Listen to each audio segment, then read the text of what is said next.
Well, good afternoon, everybody, and or good morning or good evening, depending on when you're sitting. Welcome to this second webinar on self-care interventions.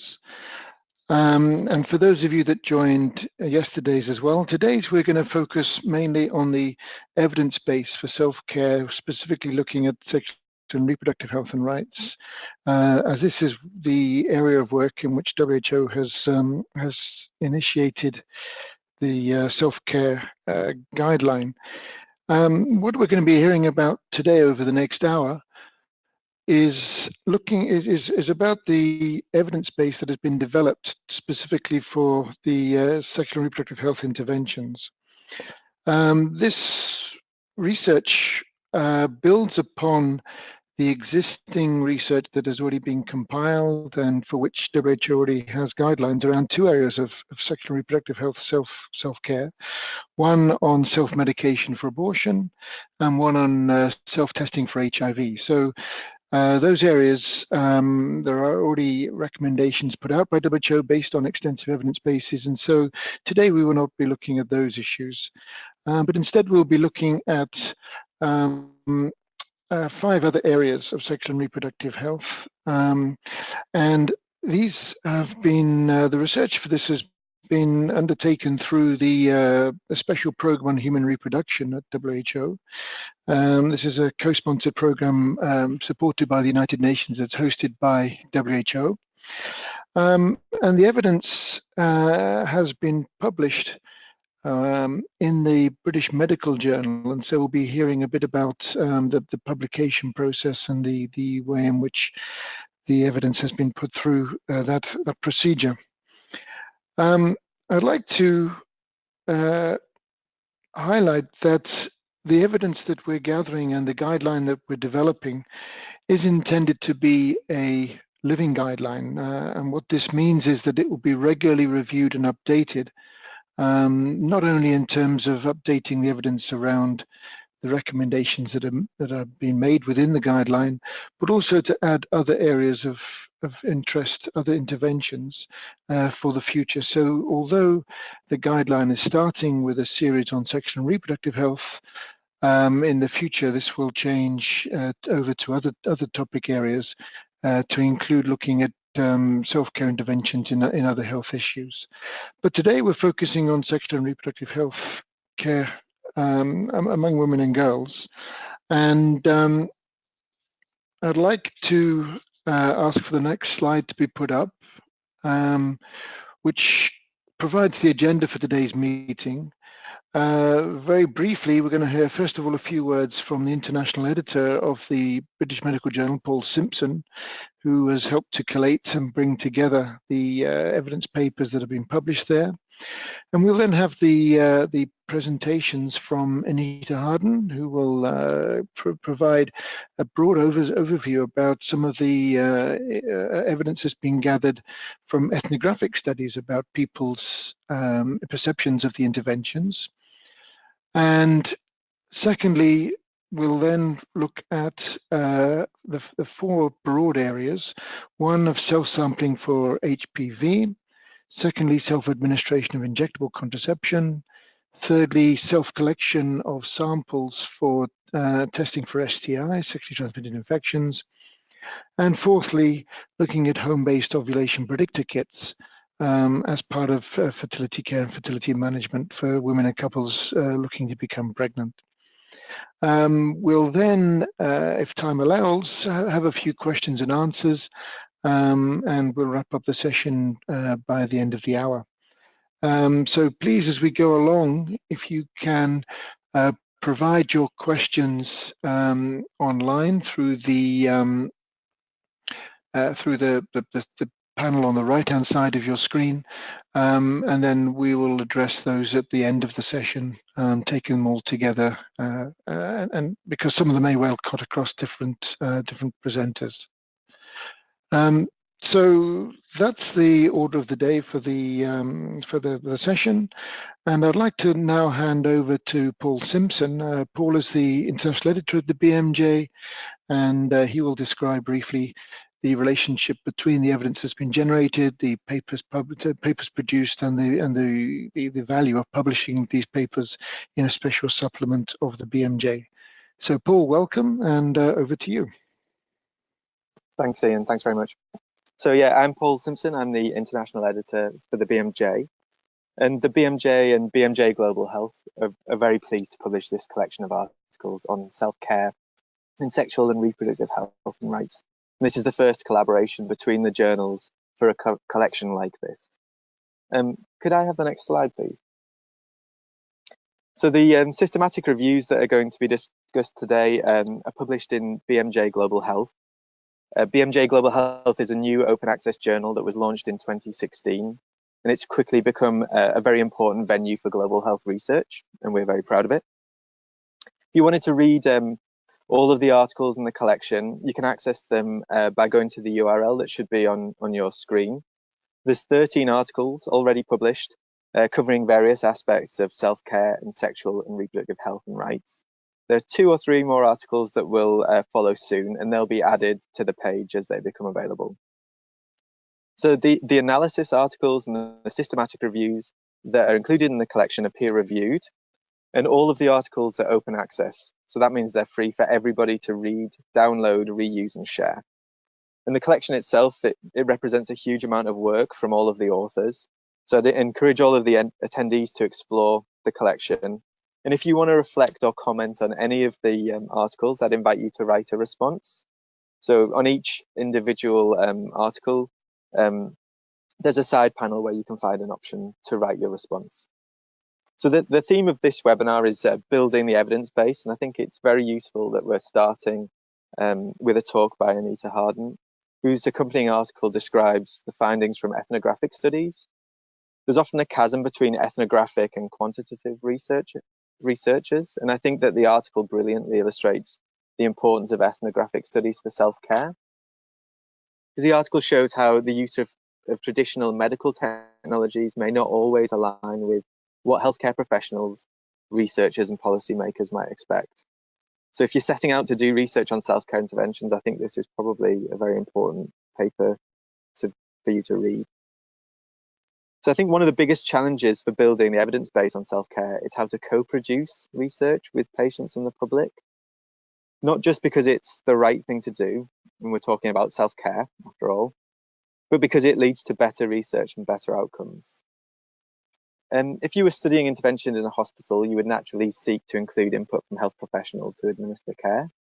And most self-care happens in people's homes and in the communities. And so it should be natural to include input from self-carers on the design of research too. So earlier this year, the research organisation RAND published a useful report on patient and public involvement and engagement in research. It's a thoughtful report that outlines the challenges of patient and public engagement, but also the many enabling factors that can facilitate that. And I think the single most important message coming from the report is that just considering patients and the public as study participants does not qualify as active involvement. So again, if you're setting out to do research on self-care interventions, I think this would be a very important report to read. And I can share a link in the chat forum here. So this collection has given the BMJ the opportunity to think about how we do patient partnership for our collections. For all of the analysis articles published in the BMJ for this collection, our patient editor, Anya de Jong, was part of the editorial committees that assessed the papers. She was also a co-author on the editorial. However, the analysis papers that are included in the collections only about 2/3 of them actually had a patient reviewer. And I think the representation of patients or carers on the authorship is also very low. And, you know, it has to be said that on this webinar too. So I personally think I barely got a passing grade when it came to patient involvement, but it's been a useful experience for the BMJ, and it's provided us with some lessons for future collections, especially on topics like self-care. So we're aspiring to meaningful co-production and recognize that this doesn't just happen overnight.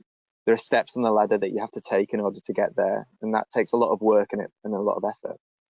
And so more input from patient reviewers is one step on that ladder for us, but we need to do better if we're to achieve meaningful co-production with patients and the public. I can also share a link to the BMJ's patient and public partnership if that's of interest to anyone. So my reflection on the number one challenge, I think, on building the evidence base going forward, building on this excellent work that we've already done, is how to meaningfully involve patients and the public as that evidence base is created. Because only considering patients and the public as study participants isn't going to be enough. So before I hand over, I'd just like to acknowledge the team at the BMJ and BMJ Global Health who helped to pull this together. And of course, you know, this was a massive amount of work from all of the authors in doing this research and writing these papers. And I'd encourage all of the attendees to explore this important collection. And I'm really looking forward to listening to the rest of the talks in today's webinar. Thanks very much.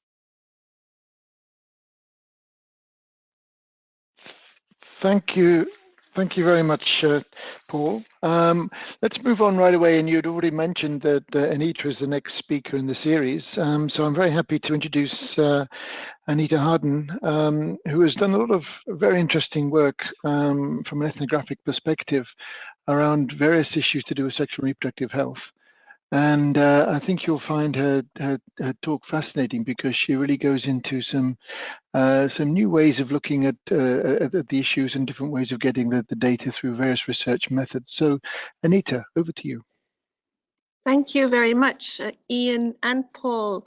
I'm delighted to be on this webinar. It's a very important opportunity for anthropologists to try and show how the results of the usually seem to be rather thick and in-depth studies can inform health policies. This is also a challenge. At one of the presentations at WHO, I showed that we get our insights from 20 thick books. And who's going to read those books? So writing a brief overview in BMJ Global Health is an excellent opportunity for us to share some of the insights from the anthropological studies we've done. So the paper that we present presents insights from studies that we've done on sexual and reproductive health, care and rights. And as a starting point, as medical anthropologists, I'm a medical anthropologist, we study health practices in everyday life, in families and in communities. And in those studies, we observe that most of healthcare is done outside the formal medical sector.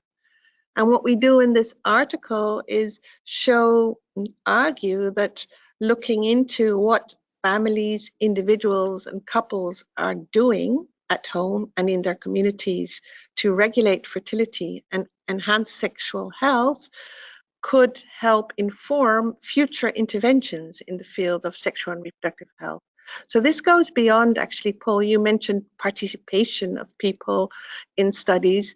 This actually goes a step further and asks the so what question. So what if we know what people are doing at home and in self-care to manage fertility and to improve their sexual health? What does this mean for design and development in the medical domain? So the next slide, please. This figure shows what for us is a very common conceptual framework formulated already over 50 years ago, and it still is true for our studies. Popular sector on top and biggest, as you can see in this figure. Self-care in the popular sector is care in families and communities, and it's shaped by situated beliefs and norms, so local moral worlds is what we call this. And it intersects with the medical sector and the traditional sector. And one of the points that we see in our studies, for example, on self-medication, is that prescriptions in the medical sector inform what people do at home subsequently. They might not have money to buy buy a new prescription, to go to the doctor for a new prescription, but they will reuse the prescription in the case they have similar symptoms again. To cite one example of a study, there are many studies on self-medication. A study by colleagues, Mark Nichter and colleagues in a rural Isaan community in northeast Thailand, showed that 80% of self-reported uterine complaints, such as vaginal discharge and pelvic pain, were self-treated and often with antibiotics. Of course, this latter point would concern public health and doctors, but actually the people follow the advice from doctors, so they're mirroring what doctors are doing. In the paper, we look into two domains of sexual reproductive health. This is self-management of fertility and also self-management of sexual hygiene. And both, we argue, are relevant for designing new technologies. The next slide, please. I'll briefly discuss these two domains. So one study that we cite is done by Rosaline Bott in Ethiopia, and she argues that emergency contraception, which is labeled Plan B, as you can see in this slide, should actually be a Plan A form of contraception for young girls that she studied. And this is because they have infrequent and unplanned sex, and they are concerned about side effects of hormonal contraceptives. Moreover, they don't want to take a pill every day and have a strip of pills in their rooms, because then their parents will think that they are sexually active. So when occasionally they do have sex, they would prefer to go to a pharmacy and discreetly buy emergency contraceptives, which is the most common fertility regulation practice among young girls in Addis Ababa. So what can we learn from this? We can learn that the assumption that adolescents and young people would want to regularly take contraceptives doesn't necessarily hold, and that they want methods that they can use discreetly when they have had sex. Next slide, please. Another example is the self-management of sexual hygiene. This is where we see a lot of use of traditional substances, herbal concoctions, and I did research in Indonesia where jamu are very popular. And jamu are used as herbal washes to tighten vaginas, for example, on the day of a wedding. What we see in this kind of use of traditional methods is that it's about sexual grooming and sexual pleasure. We saw that these traditional concoctions have developed into what you can see here, commodified vaginal washes in different colors and different perfumes. And these vaginal washes were the most commonly used sexual hygiene product in the studies that I did in Makassar, South Sulawesi. Resik Fi means tight. Resik means tight. So they aim at having tight vaginas. What we learn from this practice is that the women are looking both for hygiene as for sexual grooming. And we argue that this practice is very relevant for reproductive health researchers who are designing methods to prevent transmission of sexual transmitted diseases or HIV, such as microbicides. These products have been designed for health purposes, but ideally they should also meet the sexual grooming and the sexual pleasure needs of young women. So these are only two examples and time is short. So we'll move on to the next slide, which gives some lessons that we learn. In the case of the Plan A contraceptives, we pointed out that anonymous channels are important to access contraceptives, and discreetness is important. But an argument that we also make in this paper is that these practices would really benefit from being linked to digital platforms where young girls can access accurate information. For example, that this Resik Fi doesn't prevent HIV. Next slide, please. So overall, key messages from this paper is that self-care is a big sector in healthcare, and that it intersects with both traditional and modern medicine, and that understanding self-care practices can really help in the design of new self-care technologies to meet unmet needs in sexual and reproductive health, especially in groups which face stigma related to sexuality, such as young girls. Also that we should think through new strategies in which these practices could be linked to online data sets or other ways of providing information on the safety of the products that are being used. that's within 7 minutes. Thank you very much for giving me the opportunity. Thank you very much indeed, Anita. And as I mentioned at the beginning, if you do have any questions for Anita, please send them through the panel on the right-hand side of the screen. Our next presentation is from Caitlin Kennedy. Caitlin is currently the Director of Social and Behavioural Interventions at the Johns Hopkins Bloomberg School of Public Health. And Caitlin will be giving us an overview of the evidence collected around self-sampling for HPV testing. And this is becoming an increasingly important aspect of sexual and reproductive health, given the renewed attention being paid to trying to eliminate, ultimately, cervical cancer. As we're probably all aware, last year the Director General of WHO issued a call for action to try to eliminate cervical cancer, given that it kills over 200,000 women a year. And so Caitlin will provide some evidence around self-sampling as one important and exciting new direction that we may be having to help to identify presence of HPV early on. So Caitlin, over to you. Thank you, Ian, and hello everyone. It's great to be here with you today. As Ian mentioned, I'm going to be presenting our systematic review and meta-analysis of the evidence base for self-sampling for HPV testing. Next.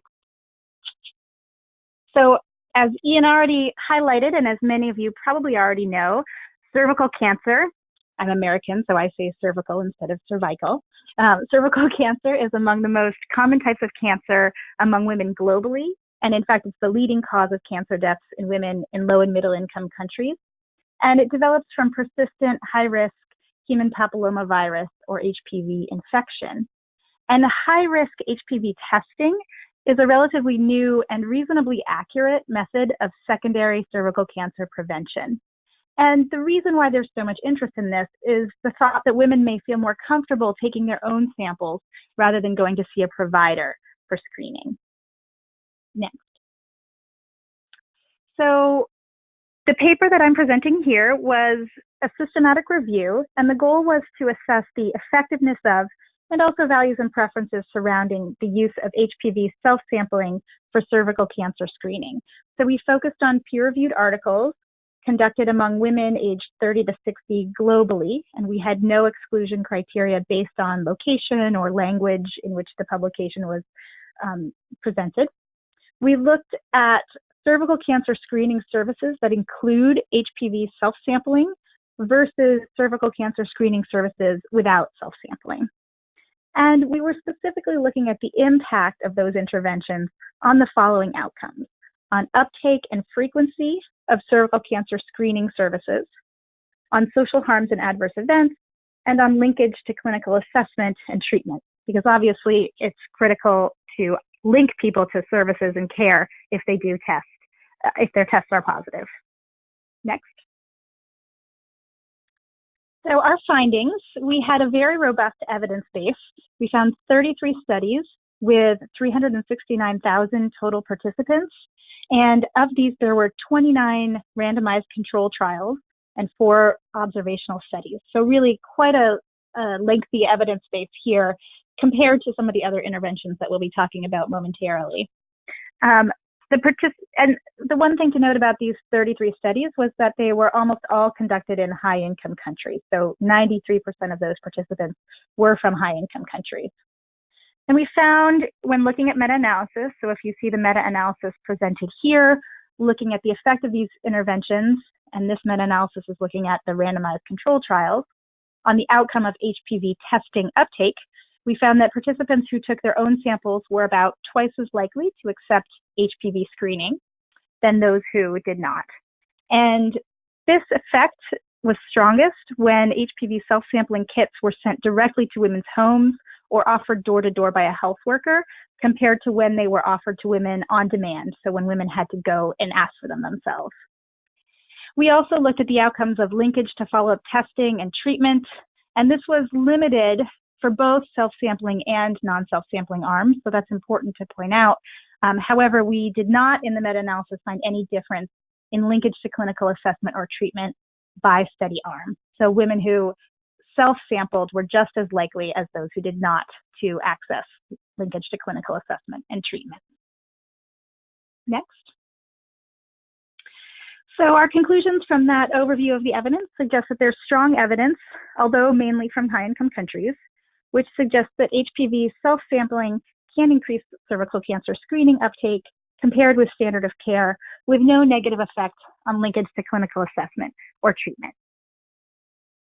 Thank you so much, and I'm happy to take questions if you have them. Thank you very much indeed, Caitlin, for a very clear presentation. And certainly the results are very promising. I'd like now to introduce our next speaker, who's Martha Brady. Martha is the Director of Sexual and Reproductive Health at PATH. And she has a substantial history of working in innovative areas around health products to improve women and girls' health. Martha will be talking to us about the evidence around self-administration of injectable contraception. This is a self-care product which has been around for a while, but it's been primarily to date administered by healthcare providers. And so Martha will be presenting us with the evidence of moving it from a health provider initiative to a self-care intervention. So Martha, over to you. Thank you, Ian, and good morning, good afternoon, good evening. Thank you for inviting me to join this webinar. I'm delighted to be here today and to talk about a very practical, actual example of a self-care intervention, and that is the self-administration of injectable contraception. This is a sort of highlights from a systematic review and meta-analysis. Next slide, please. Just to remind people, injectable contraception is one of the most widely used contraceptive methods globally. It has historically been done through intramuscular injection, which is through the muscle, and done by healthcare providers. And recent advances in the technology has allowed for the subcutaneous formulation has been developed with a lower dose, and allowing for it's because of the subcutaneous that actually allows for the potential for self-injection. So that new formulation has been around just relatively recently. And so there are a number of countries and programs that are at various stages of programming around self-injection with this subcutaneous formulation of DEPA. Okay, I think we can move on to the next slide. Just give you briefly, we did, many of the co-authors are on the line here today, a systematic review, and studies were included in the review if they compared women who received injectable contraception with the option of self-administration to women who received provider-administered injectable contraception. So those were the two kind of groups. In our review, we identified a total of only 6 studies that met that inclusion criteria. 3 were RCTs and 3 were controlled cohort studies. Approximately, we had nearly about 4,000 women participants in total from these studies from across geographies, including both Scotland and the US, as well as Senegal, Malawi, and Uganda.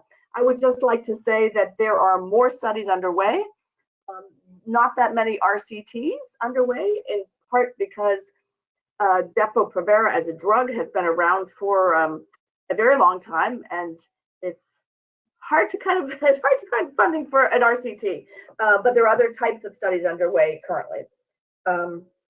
Next slide, please. And I'm just going to give you some very brief highlights of the findings. Obviously, the paper's in the journal. In this meta-analysis of the 3 RCTs, we found significantly higher rates of continuation with the self-administration than with provider-administered injectable contraception. The similar findings on continuation were also seen in the 3 controlled cohort studies. In both groups, we saw no major differences in pregnancy rates, in side effects, or in adverse events, with the exception of 2, and I would say these are 2 of the controlled cohort studies that showed a slight increase in injection site reaction among the self-administered group. And these are self-reported injection site reactions. Okay, Next slide. I'm being very brief. I was told I'm running the anchor leg, I think, of this. Oh, no, there's one more after me. So just a couple of things here. These findings are limited by the small number of studies, but more research is underway, and I believe will continue to grow. Self-injection programs are evolving. There are many countries who are planning and looking at ways to move from, because this is an example of task shifting, and so many countries are in the process of moving away from the provider administered to a self-injection program and designing what would a self-injection program look like, how do we follow women over time. I think that the self-injection represents an important and promising approach if well done with high quality.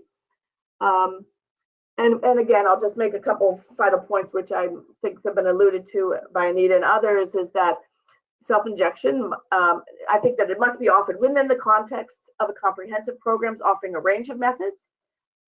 And a couple of other points that I just like to say here is that although these studies did not explicitly measure agency and empowerment endpoints per se, there are some qualitative learnings from all of those studies looking at that. And I think there'll be more work around that to understand the greater agency and empowerment endpoints related to self-injection. And I would just like to say, both with the contraceptive self-injection, and I would argue with most self-care interventions for women, that a fundamental basis of reproductive health literacy is absolutely essential, without which I think self-care doesn't hold very well. So I think there's an increasing, from my point of view and my work that I'm doing, is an increasing push on reproductive health literacy and agency as a fundamental basis in helping around both decision-making, autonomy, and agency. And I think that's critical for self-care. I think I have one more slide. Oh, maybe I don't. No, I guess I would just like to say, stay tuned, because I do think there will be more work going forward around this whole area of self-injected contraception. Thank you. Thank you very much indeed, Martha, and particularly for your concluding comments. I think it's incredibly important that we must make sure that we don't just focus on the technologies and their delivery, but on the broader potential, both for, as you say, improved agency and empowerment, but also for the potential for more negative outcomes. For example, with lack of accountability or handing over responsibilities from state to individuals. But that's a whole interesting area of discussion, and we need a lot more evidence around that to move forward, but certainly to encourage the researchers on the line to think along those lines. Our next presenter is Teresa Ye. Teresa is also from the Johns Hopkins Bloomberg School of Public Health in the Department of International Health, Social and Behavioral Interventions Program. Teresa is going to present some interesting evidence around the issue of self-collecting samples for testing for sexually transmitted infections. I'd like to highlight this because sexually transmitted infections are often one of the sexual and reproductive health issues and services which are often receive much less attention than others. And yet we still have huge epidemics globally for STIs. And so I think any approach that will address and help to counter the huge levels of stigma around STIs are to be welcomed. So Teresa, over to you to tell us what you've been finding about this innovative approach. Thank you. Thanks, Ian. Hi, this is Teresa, and I'm pleased to share the findings of our systematic review and meta-analysis on self-collection of samples as an additional approach to deliver STI testing services. Next slide, please. So as Ian mentioned, STIs are a global epidemic. Every year, there are an estimated 357 million new infections of the 4 curable STIs, which are chlamydia, gonorrhea, syphilis, and trichomoniasis. We know that STI testing is the best way to detect and identify these STIs for treatment, but availability and accessibility of STI testing varies widely. from high-income countries where it's pretty common practice for people to collect their own urine samples, for example, compared to low and middle-income countries, and also based on social stigma and a lack of effective policies in many places. Self-collection of samples for diagnostic testing may, we believe, expand STI testing services. And this includes linkages to the health system. Self-collection of samples has been found through various values and preferences kinds of studies to be accurate, feasible, and acceptable. And collecting samples on your own may address stigma and privacy concerns. And so, next slide. So we conducted a systematic review to assess the effectiveness of and also the values and preferences surrounding the use of self-collection of samples for STI testing. What we meant by self-collection was self-collecting a vulvovaginal, uropharyngeal, or rectal specimen, usually by swab or fluid, either at a clinic or at home or elsewhere, and then you send the sample to a lab for testing, and then you receive your results. And we looked at peer-reviewed articles among people who were using STI testing services, and we compared people who were using STI testing services with self-collection of samples to people who were testing for STIs without self-collection, so provider collection. And the outcomes that we were interested in looking at were the uptake of STI testing services, the frequency of STI testing, any social harms or adverse events, case finding, or the proportion of positive tests, test results, and linkage to clinical assessment or STI treatment after receiving a positive test result, and any changes in sexual risk behavior. Next slide. So in our review, we found 11 studies with around 200,000 total participants. These all took place in either the US or in Denmark. And we found, out of our outcomes of interest, we only found comparative results for uptake and case finding. We found that in our meta-analysis of randomized control trials that participants who collected their own samples were almost 3 times as likely to accept STI testing compared to those who did it through provider-collected samples. And we also found that for case finding, participants who were offered self-collection of samples were about twice as likely to receive a positive test result. Next slide. And so in conclusion, despite a limited evidence base, all of our studies took place in high-income countries. We found some low-quality evidence suggesting that self-collection of samples can increase STI testing uptake compared with standard of care.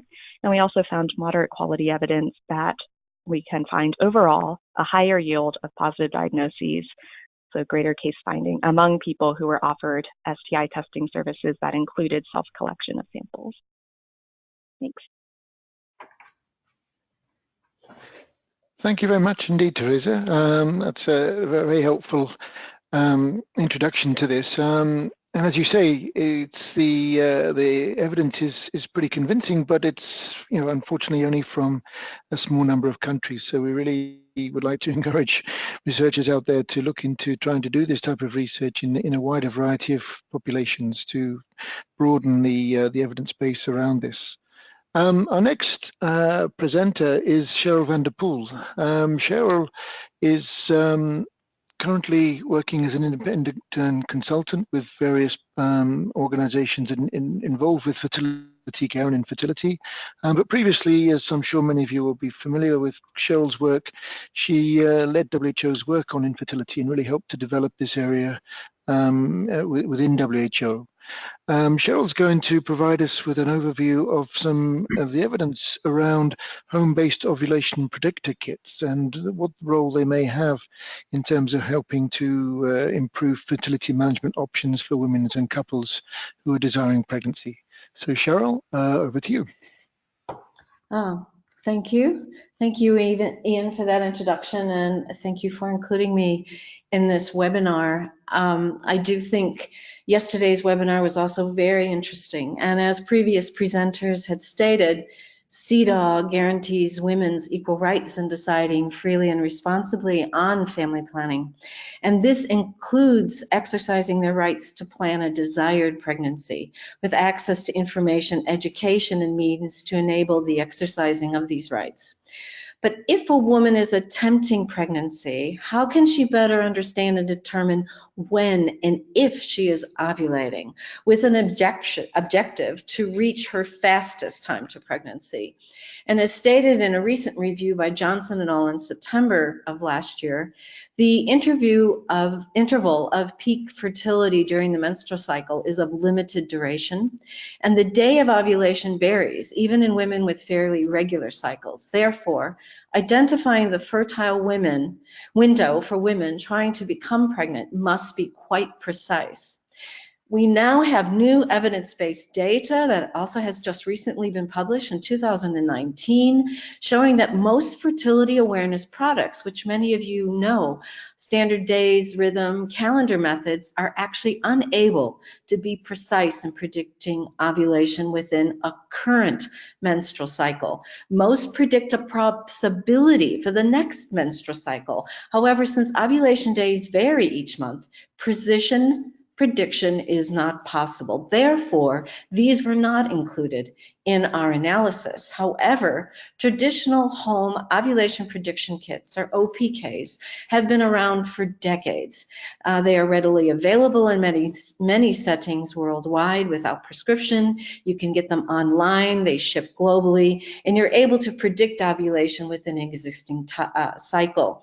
So therefore, in order to develop normative guidelines, and as the title mentions, we were looking at a particular self-care intervention and only looking at OPKs. And it is a more accurate timing mechanism. The ovulation predictor kits are accurate and commercially available, but the lack of success to become pregnant is clinically defined by WHO as when a heterosexual couple, after 1 year of trying, is unable to become pregnant following timed to the woman's fertile window, condomless, contraceptive-free sexual intercourse. So what is important in this definition is accurately timing of sex based upon the woman's cycle, and thus addressing fertility from a female perspective. And women who are attempting to become pregnant, which was the P of our PICO, and that was just it. Only those attempting pregnancy assumed to be fertile. There was no restriction on age, nothing else.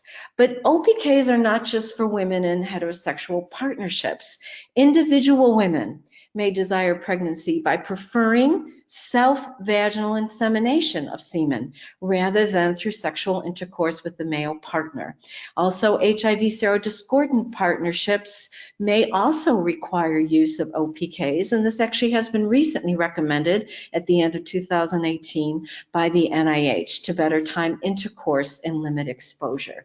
There are also cultural traditions. Women prefer to become pregnant during a particular season or a particular month, but really importantly, our male erectile dysfunction, other physical disabilities where a woman may have a very limited amount of semen available, and there's a desire by both the men and the woman to precisely time their insemination. Next slide, please. So when we looked at the PICO and to address effectiveness through our review, our search methodology did retrieve over 1,000 results. But when we really wanted to look at a comparative result of using an OPK versus not using an OPK, we only were able to bring out 3 RCTs and 1 prospective cohort study. The overall evidence and quality of assessment of the study's effectiveness of OPKs was considered low to very low, as the risk of bias among the RCTs were high. Similar to the previous presenter, only 4 countries, all those countries were high-income countries. The manufacturers, of course, were involved. Blinding was not possible, so we had risk of performance bias, detection bias, and publication bias, but this had nothing to do with efficacy. Next slide, please. We did pool 1,487 women, but you must realize that's 1,487 women, but men are involved. So these are women attempting pregnancy with men, and our meta-analysis does show that using a home-based OPK was associated with a higher pregnancy rate than not using one, with a risk ratio not significantly higher, but definitely higher, of significance of 1.36. If you look at the first row, you have later in all from 1992. Yes, 1992. OPKs have been around for a long time. Unfortunately, however, that population were couples who were already diagnosed with infertility and unexplained. They couldn't figure out why, and there was actually male factor infertility involved. If we eliminate that particular row in that particular study, and you will see in our paper in figure 3, the risk ratio goes up to 1.4. Next slide, please. The most important, next slide, yeah, thank you. The most important component which we were looking at was the values and preferences of women and the acceptability and feasibility of self-use and any perceived, as mentioned, benefits or harms. And we define these as advantages and disadvantages. Next slide, please.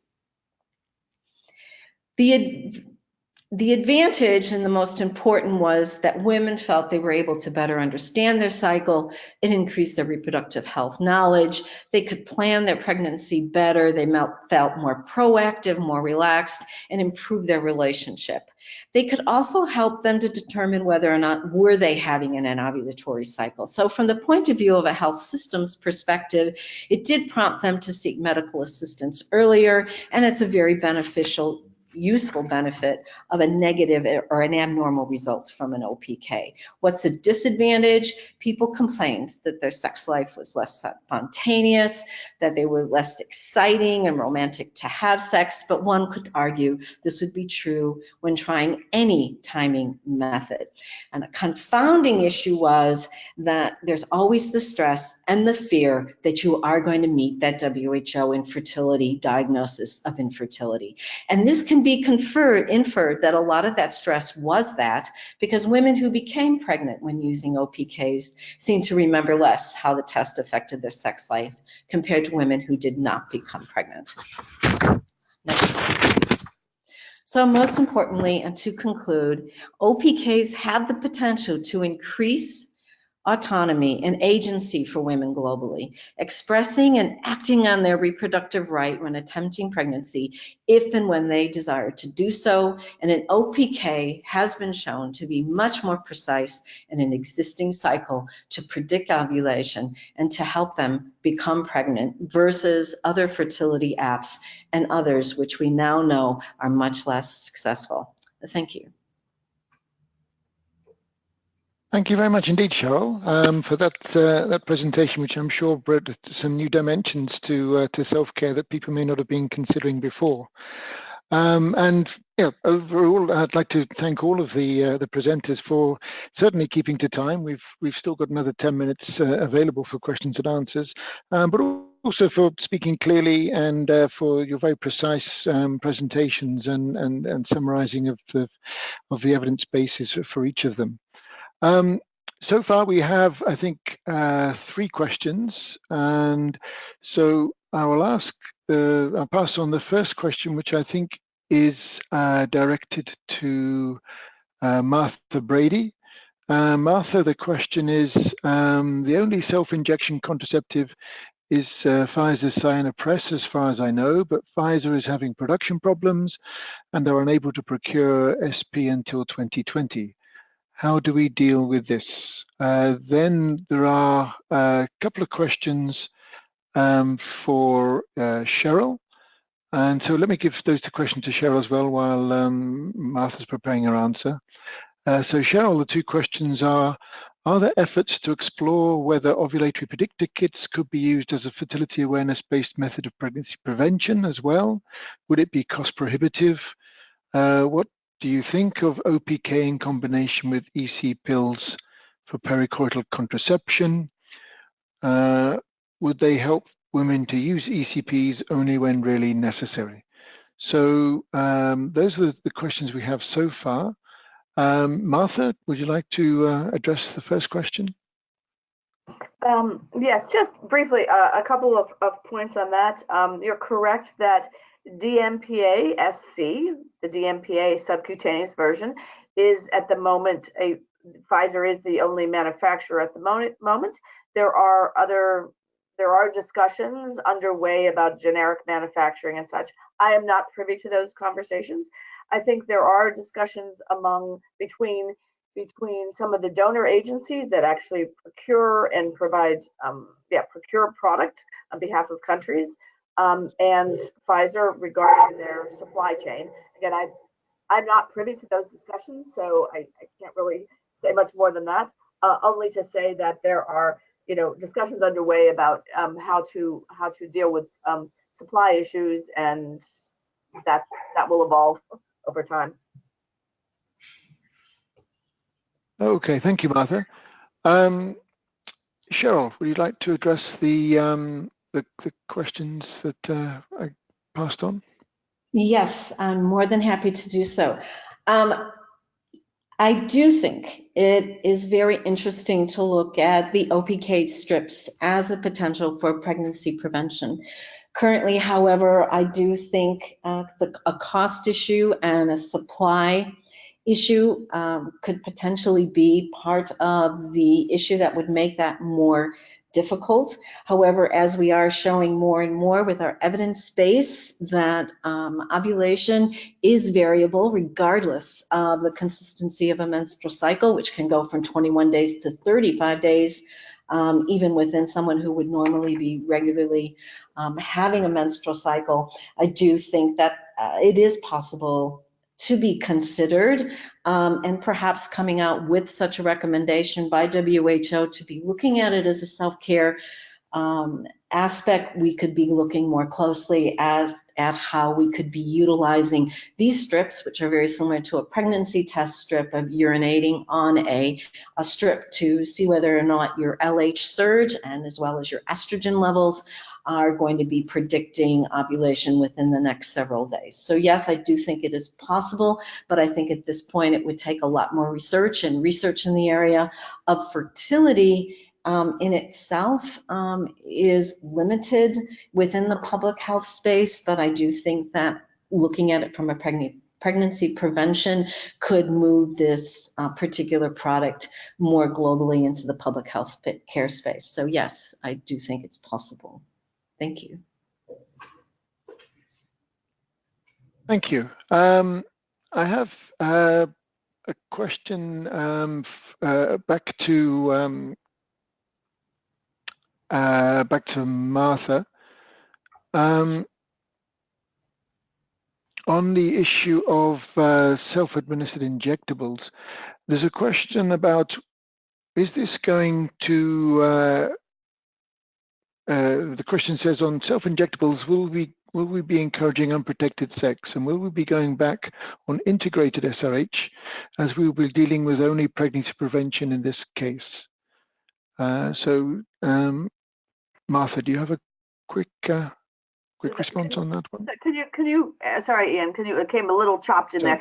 Just articulate that question again a sec. I got a bit of it, but not at all. Okay, so the question is, on self-injectables, will we be encouraging unprotected sex? And will we be going back on integrated SRH, as we will be dealing with only pregnancy prevention in this case? Okay, a couple of thoughts on that. I mean, I think allowing women, giving women the agency to do things on their own, whether it be taking emergency contraceptive pills, or do self-medication abortion, or do self-injection of contraception, I think that's part of the agency of women. Having said that, they need accurate information, and this is where I would say, and I would argue this across pretty much most self-care interventions, that we're not talking about people doing things way out by themselves with nothing. I mean, we do need to link in some ways to the primary healthcare system, right? So finding the strategic points of convergence for while you're doing your self-care intervention, whatever that might be, and the healthcare system. I do think it's all about, as I kind of mentioned, I think before, about reproductive health literacy and knowledge, right? And so women should have information about what products protect them against HIV, what this does do, and what that's. But I don't think that I don't think having a new way to administer a product changes that fundamental need of the need to understand about the competing and multiple risks that people face. So I don't know if that answered that question quite, but yeah.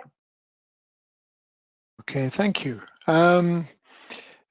We have one other quick question for you, Martha, and then there's a couple of questions open to the group as a whole. Which the question is, what will you suggest as future research areas, especially in LMICs for DMPASC? I think there's a variety of areas that could be further pursued. I do think getting more measurement around the empowerment and agency piece, I think, is important, because as I mentioned, at least in the systematic review in those studies we highlighted, those endpoints were not necessarily measured. And I think there's an interesting bidirectional nature of agency and self-care interventions. I mean, people who have agency can do self-care, and also a self-care intervention can be empowering. So I think there's issues around that would be important. I think there's issues around the periodicity of when you're doing whatever the self-care intervention, in this case, self-injection, women will be given a couple of sets of kits to go and do on their own for the next two or three injections. So the periodicity of when they would come back to a health service, I think, is still important. And I do think there's issues around disposal and such that are still, I think, important around, at least around the self-injection, around injections in general. Okay, thank you, Martha. I have one quick question, which is more of a clarification for Cheryl, and then we'll just end with a general question after that. And Cheryl, one of the people on the webinar was asking for more of an explanation about why the ovulation predictor kits are not applicable for infertile women. Is the question? So could you clarify? Yes, I'd be more than happy. Yes, definitely. I'm more than happy to define that. Defining infertility is defining someone who has for 1 year if they're under the age of 37, so 36, 35 and under, have attempted condomless, contraceptive-less sexual intercourse for 1 year and have not become pregnant, and have appropriately timed that particular encounter. If you, after 1 year, have done so, your chance of becoming pregnant through additional timing is very low. And if anything, that data from LEADER prove that. That if you have unexplained infertility, in other words, his patients were infertile, or you have an issue with male semen where there's a very low motility or a low count of semen, that using an OPK is simply not useful.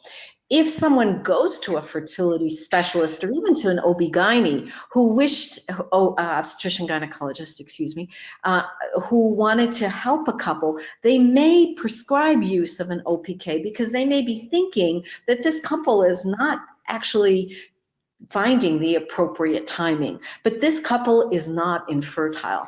So therefore it's really for couples who are fertile, and to assess whether or not they could be defined in future as infertile.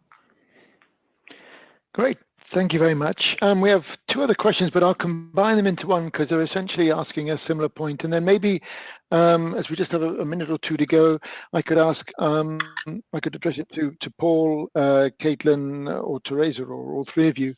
And that is, two people have asked about looking at integrated platforms, and particularly they mentioned digital platforms, and particularly for reaching young women. I mean, there was a question. The question is that a way? To paraphrase, is this the way we can move forward, and should we be moving forward?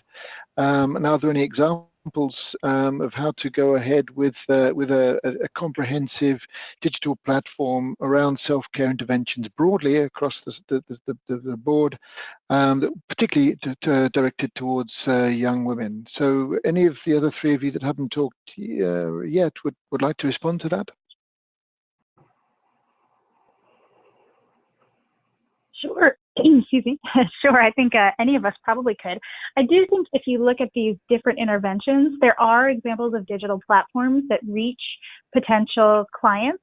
And I think the one example is the self-administration of tests for sexually transmitted infections, because in the United States and in other high-income countries, there are online places where you can go to order a test to test yourself for STIs. And many people prefer to do that because they can do it in the privacy of their own home. They don't need to go to a provider to access those tests. And I think it will be interesting to see with, just the expansion of digital connectivity around the world, how much that model is adopted in other settings. I think it really depends on the health system. The United States, for example, is a very consumer-oriented health system. And in other settings, that those types of programs may or may not be as readily integrated into sort of the existing health systems and other things. But I do think there are quite a lot of models for that. Paul or anyone else want to add to that? I could probably comment on, I guess the BMJ is more in the kind of academic world, but I think that one thing that's crucially important is making information available, and I think that open access of research and findings, which should be the basis then of evidence and the synthesis of it, I think is crucially important. So I guess that wherever people are publishing research on self-care, I think doing so open access is part of that greater information architecture, and it really means that it sort of democratizes the information. Thank you, Paul. Teresa, would you like to add anything before we close? I think that having digital access to all sorts of self-care interventions would be helpful to increase just access for people who might have trouble reaching the typical healthcare system. And so, this is a great opportunity to explore new avenues for people to get their sexual health and reproductive rights. Okay, thank you very much. Just to close out the session, I'd just like to point your attention towards the last slide that Ados has just put up. Just in fact, this morning, Geneva time, we put out a new website on self-care interventions in reproductive health, and the URL is on the slideshow there. So we welcome you to visit that website and to also help us to continue to populate it in the future. As I think was probably announced earlier, the WHO guideline will be forthcoming, hopefully in the next couple of months. And also to let you know that at the World Health Assembly next week, there are 2 or 3 events at which self-care will be featuring, and so we are hoping to reach the global audience as well with this information through next week. So with that, I'd like to thank our presenters once again for your excellent presentations and discussions and clear speaking, and to the audience for staying with us and for contributing the questions. So thank you, everyone, and enjoy the rest of your day. Thank you. Bye-bye. Thanks a lot. Thank you. Thank you. Thanks, everyone.